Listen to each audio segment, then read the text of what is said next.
The U.S. garden industry sold $2.67 billion worth of annual bedding plants in 2024 alone. That number exists because annuals die every winter, and you have to buy them all over again. Perennials come back on their own, spread on their own, and some of them actually thrive when you forget they exist.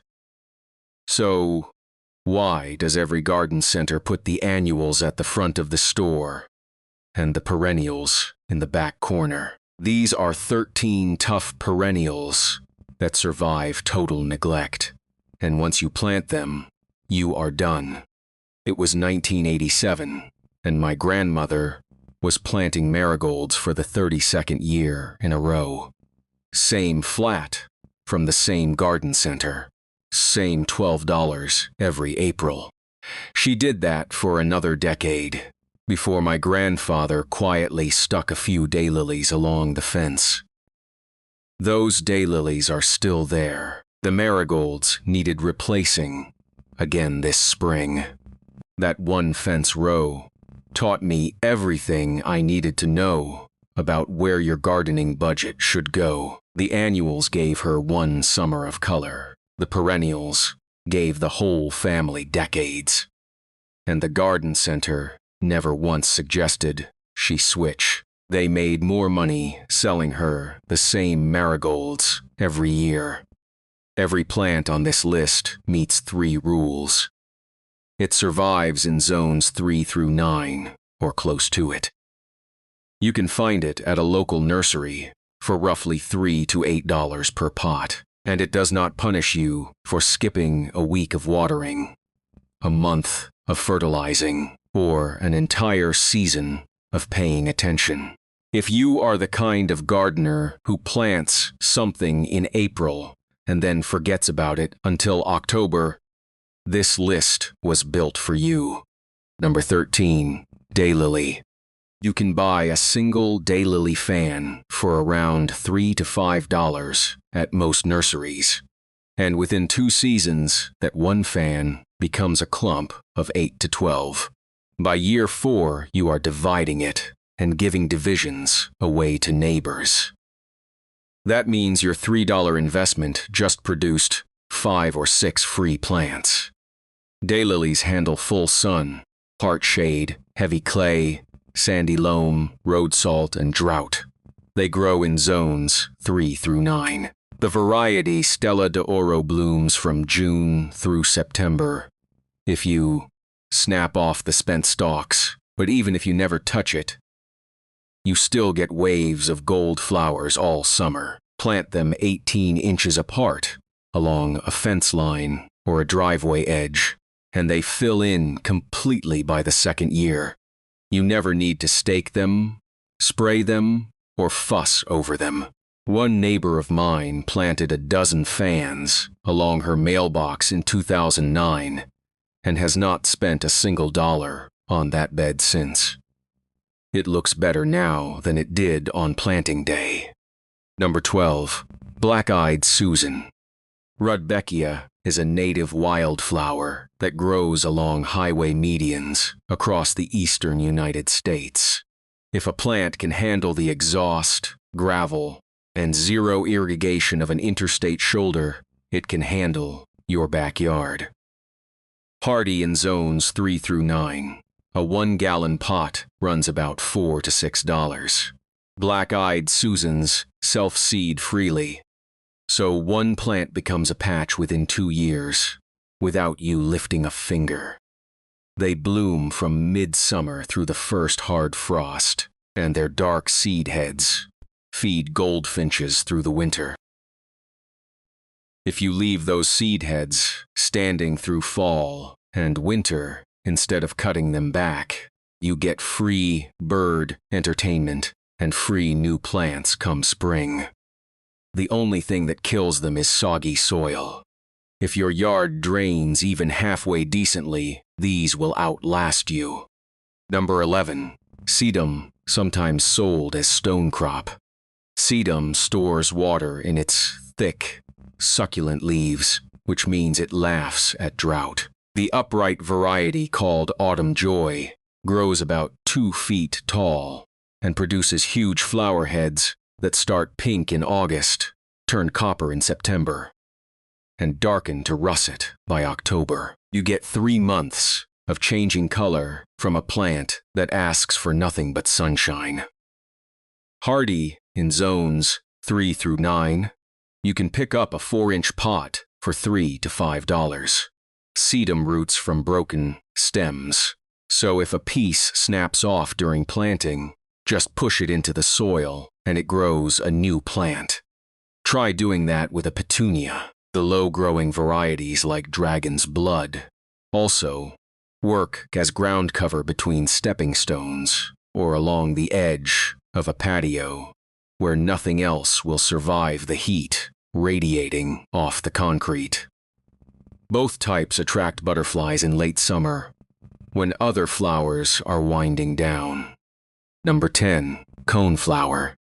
Echinacea purpurea is the original purple coneflower, and it thrives in lean, poor soil where fancier perennials refuse to grow.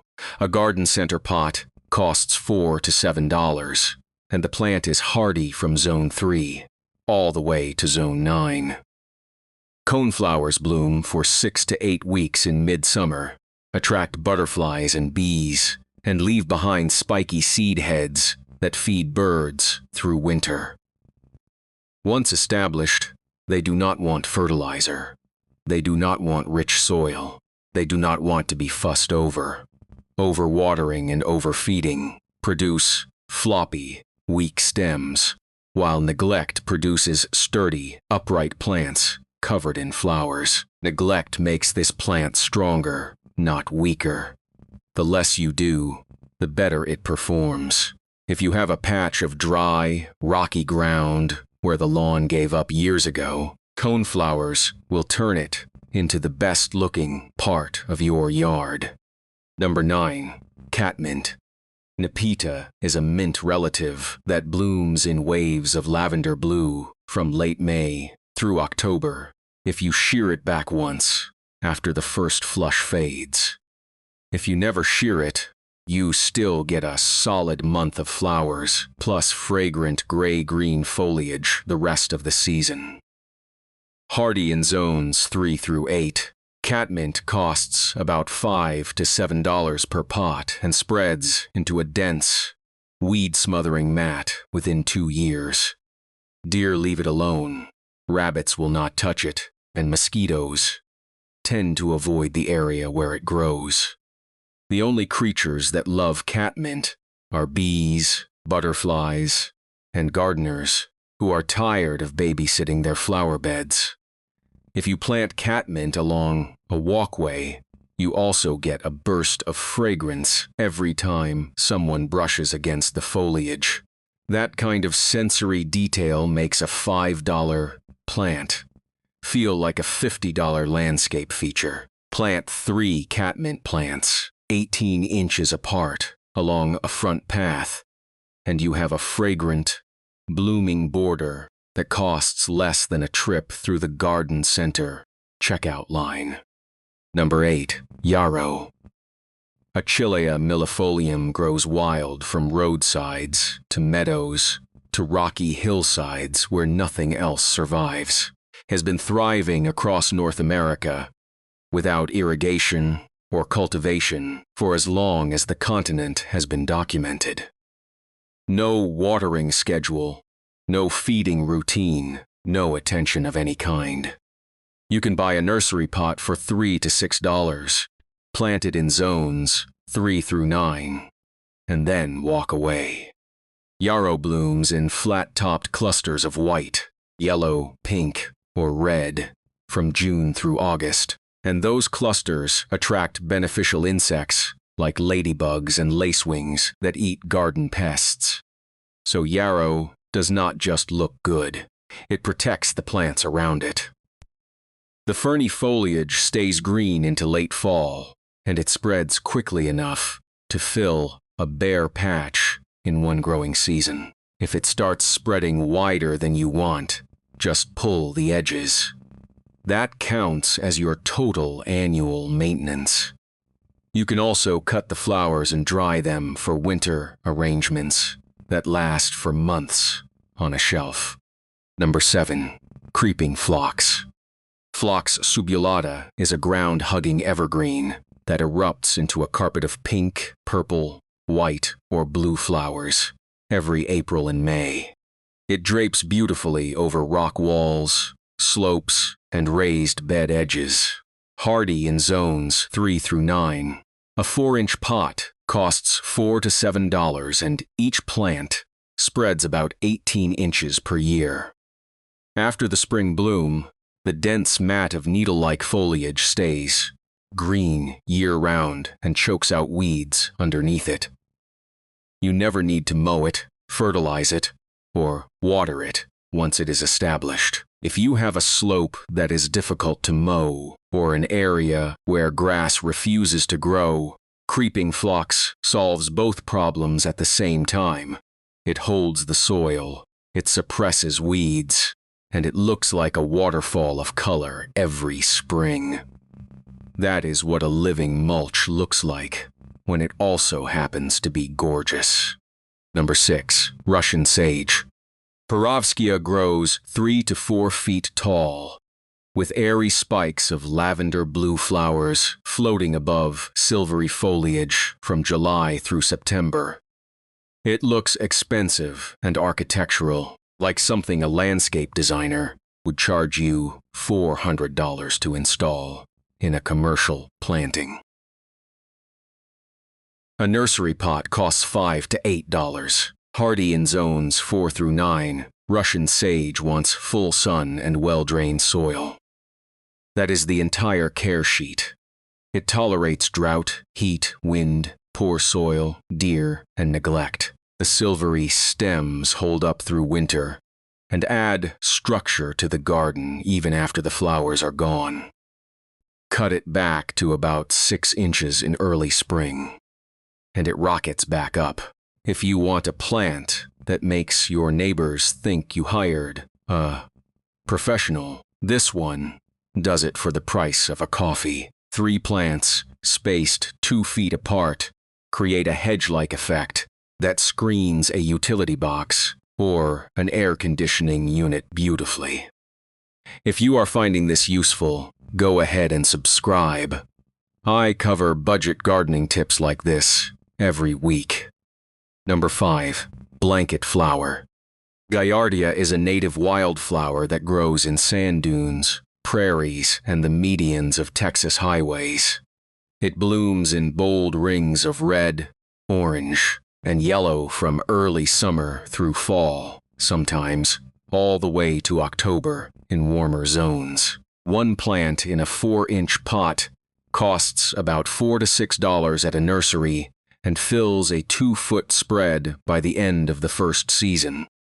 Hardy in zones 3 through 10, blanket flower performs best in poor, sandy soil with sharp drainage. Rich soil and extra fertilizer shorten its life, so all that expensive compost and the bags of Miracle-Gro that garden centers love to upsell you, skip them for this one. Blanket flower rewards you for spending less money on soil amendments and doing less work. It blooms longer and harder when conditions are tough. The worse the soil, the better the show. Number 4. Hosta. Every other plant on this list wants sun. Hosta is your shade answer. If you have a north-facing bed, a spot under mature trees, or a side yard that gets 2 hours of light per day, Hosta fills it with lush, sculptural foliage that comes back bigger every year. Hardy in zones 3 through 9, a basic green hosta at a nursery costs $3 to $8, depending on size. You plant it, water it a few times the first summer, and then it takes care of itself for decades. Hostas spread by underground rhizomes and can be divided every 3 to 5 years to fill more space or share with neighbors. The leaves come in shades, from deep blue-green to lime gold, and some varieties grow large enough to use as a focal point where you might otherwise need an expensive shrub. Slugs are the one common pest, but a ring of crushed eggshells around the base handles that without any chemicals. Save your breakfast eggshells for a week, and you have enough for a dozen plants. Number 3. Bee balm. Monarda is a native perennial that hummingbirds treat like a personal refueling station. It blooms in shaggy globes of red, pink, or purple from midsummer into early fall. A nursery pot runs about $4 to $6, and the plant is hardy in zones 4 through 9. Bee balm spreads by runners, so one plant becomes a sizable colony within 2 or 3 seasons. If it gets too ambitious, pulling out the edges in spring takes about 5 minutes. The variety called Jacob Klein has strong mildew resistance and deep red blooms that reliably attract hummingbirds through August. Plant it where you can see it from a window, and you get a live nature show every afternoon in July. If you want to attract hummingbirds on a budget, a single bee balm plant does more than a $30 hummingbird feeder that you have to refill every 3 days. Number 2. Shasta daisy. Leucanthemum superbum produces the classic white-petaled, yellow-centered daisy that looks like something from a greeting card. It blooms for 6 to 8 weeks in summer, stands 2 to 3 feet tall, and handles heat, cold, and moderate drought without complaint. Hardy in zones 4 through 9, a nursery pot costs about $4 to $7. The variety called Becky performs reliably for years, without staking, and resists disease better than older varieties. It blooms reliably for years and divides easily when the clump gets thick. If you want a flower that makes your yard look polished without requiring you to actually polish anything, this is it. Shasta daisies also make excellent cut flowers. One clump produces enough blooms for a fresh vase on the kitchen table every week through July and August, which saves you another $10 or $15 a month on grocery store bouquets. Number 1. Purple coneflower and black-eyed Susan planted together. I am giving the top spot to a combination because these 2 native wildflowers do something no single plant can match. Coneflowers bloom first in early July. Black-eyed Susans peak in August and September. Together, they give you continuous color from early summer through the first frost, for a combined investment of about $8 to $12. They attract the same pollinators, tolerate the same neglect, grow in the same zones, and look like they belong together. They belong together because they grow together. They're in the wild across meadows and prairies throughout the eastern half of the country. Plant them in groups of 3 to 5 in full sun. Skip the fertilizer. Water them maybe once during a severe dry spell their first summer. And then forget about them. They seed around each other, fill in gaps, and create a meadow effect that garden centers would sell you as a premium wildflower mix for $40 a bag. By year 3, this $8 combination covers more ground and produces more blooms than a $100 flat of annuals that lasted 1 season. 13 plants, all of them under $8 per pot. All of them coming back year after year, while the annuals at the front of the garden center need replacing every single spring.